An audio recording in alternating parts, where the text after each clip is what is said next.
গ্রামে এক বুড়ি ছিল। তার মতো এমন গরিব কেউ কখনো দেখেনি। ভিক্ষা করে সে যে কোটি চাল পেত, ভাত রেঁধে অল্প কিছু রাতের বেলা খেত, বাকিগুলো পরের দিন সকালের জন্য জল দিয়ে রাখত। সব দিন পান্তা ভাত খেত বলে গাঁয়ের সবাই তাকে পান্তা বুড়ি বলতো। একবার সেই গাঁয়ে এক চোর এসে উপস্থিত। বুড়ির পান্তার সন্ধান পেয়ে সে রোজ রোজ চুরি করে খেতে লাগল। চোরের জ্বালায় বুড়ি তো অস্থির। চোরে পান্তা খেয়েছে। একদিন বুড়ি রাজার কাছে নালিশ করতে চলল। বেলতলা দিয়ে যাচ্ছিল, যেতে যেতে পথে দেখল রাস্তার পাশে একটা বেল পড়ে আছে। যাচ্ছ কোথায় পান্তা বুড়ি? চোরে আমার সব পান্তা খেয়ে যায়, তাই আমি রাজার কাছে নালিশ করতে যাচ্ছি। বাড়ি যাওয়ার পথে আমাকে নিয়ে যেও। আচ্ছা। বুড়ি পুকুরের ধার দিয়ে হাঁটতে থাকল। একটি শিঙি মাছ বুড়িকে দেখতে পেয়ে বলল, পান্তা বুড়ি কোথায় যাচ্ছ? চোরে পান্তা খেয়েছে, তাই রাজার কাছে নালিশ করতে যাচ্ছি। বাড়ি যাওয়ার সময় আমাকে সঙ্গে নিও, তোমার উপকারে আসবো। আচ্ছা থেকো, ফেরার সময় নিয়ে যাব।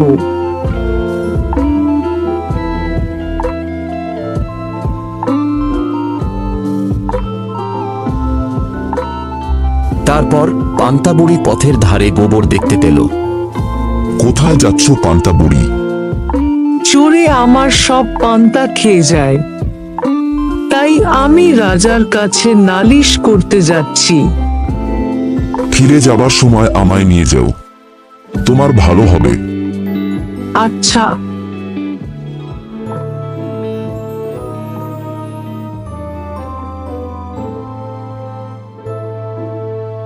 পান্তা বুড়ি আরো কিছুটা যাওয়ার পর রাস্তার পাশে একটা খুর পড়ে থাকতে দেখল।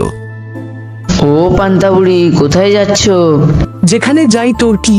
ফিরে যাওয়ার সময় আমাকে নিয়ে যেও, তোমার ভালো হবে। আচ্ছা। পান্তা বুড়ি রাজার বাড়িতে গিয়ে দেখল যে রাজা মশাই বাড়িতে নেই। কাজেই পান্তা বুড়ি নালিশ করতে না পেরে বাড়ির দিকে রওনা হলো। বাড়ি ফেরার সময় তার খুর, গোবর, শিঙি মাছ আর বেলের কথা মনে পড়ল। সে তাদের সকলকে তার থলেতে করে নিয়ে গেল। পান্তা বুড়ি যখন বাড়ির আঙিনায় এসে পৌঁছল, তখন খুর বলল তাকে ঘাসের ওপর রেখে দিতে। তাই বুড়ি খুরকে ঘাসের উপর রেখে দিল।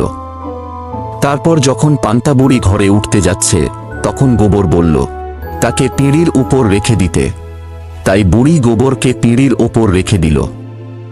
পান্তা বুড়ি যখন ঘরের মধ্যে ঢুকল, তখন শিঙি মাছ বলল তাকে পান্তা ভাতের হাঁড়ির মধ্যে রেখে দিতে। সবশেষে বেল বলল তাকে উনুনের ভিতরে রেখে দিতে। পান্তা বুড়ি তাই করল। তারপর রাত হলে বুড়ি রান্না খাওয়া শেষ করে শুয়ে পড়ল। মাঝ রাতে চোর এসেছে। সেদিন চোর তো আর জানত না পান্তা বুড়ি কি ফন্দি করেছে। চোর এসেই পান্তা ভাতের হাঁড়িতে হাত ঢুকিয়ে দিল। সেই হাঁড়িতে ছিল শিঙি মাছ। শিঙি মাছ চোর বাছাকে এমনভাবে কাঁটা ফুটিয়ে দিল যে চোরের দুই চোখ দিয়ে জল পড়তে লাগল। এরপর চোর কাঁদতে কাঁদতে উনুনের কাছে গেল। চোর হাতে গরম তাপ নেওয়ার জন্য উনুনের মধ্যে হাত ঢুকিয়েছিল, আর উনুনের মধ্যে ছিল বেল। অমনি বেলটি ফটাস করে ফেটে যায়। চোরের চোখে মুখে ভয়ানক লাগল।